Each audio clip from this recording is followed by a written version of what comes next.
Привет всем, с вами ваша Silver Butterfly, серебряная бабочка. Ну что ж, я так разнюхалась сегодня, что решила еще один аромат одолеть под названием Chipmunk. Вот это, хорек. Парфюмер Pia Long. Давайте понюхаем. Так. Сегодня у меня нюхательный марафон. Угу. Такой горьковатый. То есть, если я до этого нюхала вот эту полевую мышь, да, только что, она мне показалась сладкое такое пиво с карамелью, да, карамельное какое-то пиво. А здесь такой горький, я не знаю, лес, даже не лес, а вот, может быть, какое-то поле с горькотравьем. Что у нас здесь есть? Так, значит, сначала розовый перец, красный мандарин, кардамон и орех. Так, значит, понюхаем. Что это за хорек такой? Так.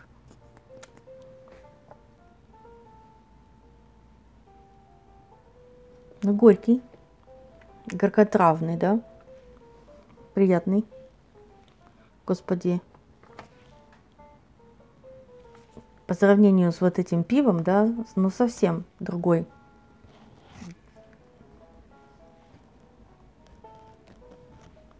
Кто такой Pia Long? То есть там нет фотографии парфюмера. Ароматы создал или создала для Lush 29 High Street, потом Beaufort London, Terror и Magnificent, и вот для зоологов. Очень интересный парфюмер, однако. Хоть 3 аромата, но интересные какие-то они все, очень грузные, вернее, грустные. Вот я бы так сказала. Но интересные. Вверху мускатный орех, кардамон, айва, розовый перец, значит, красный мандарин. В середине лесной орех, дуб, земляная нота. То есть мускатный вверху, лесной орех в середине, ромашка, пихтовый бальзам. И в базе кедр, гваяк, ветивер, бензоин, америс, животные ноты, апопонакс и пачуля. Странное дело, что в некоторых парфюмах зоологиста там животные ноты просто разят, да, а здесь они заявлены, но я их не чувствую так сильно. Хоть они как бы и в базе, но интересно. То есть просто, скажу я вам, такой грустный меланхолический аромат на осенние дни, там, то есть как бы около камина рассуждать о жизни. Как-то вот так.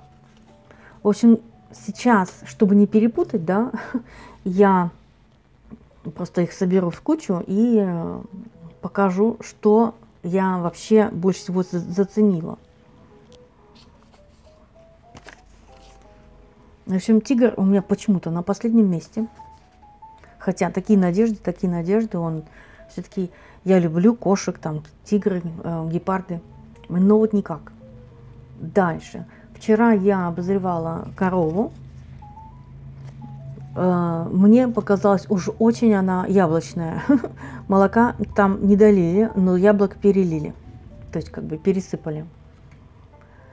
Что еще? Значит, Harvest Mouse. Вот это вот полевая мышь. Урожайная, да, мышь. Она мне понравилась очень. Здесь вот это вот такая кремовость, такая какая-то вот пенка от пива с карамельным подтекстом. Как-то так. И вот этот Chipmunk. Тоже очень грустный, какой-то пыльный. Грустный, пыльный, задумчивый аромат.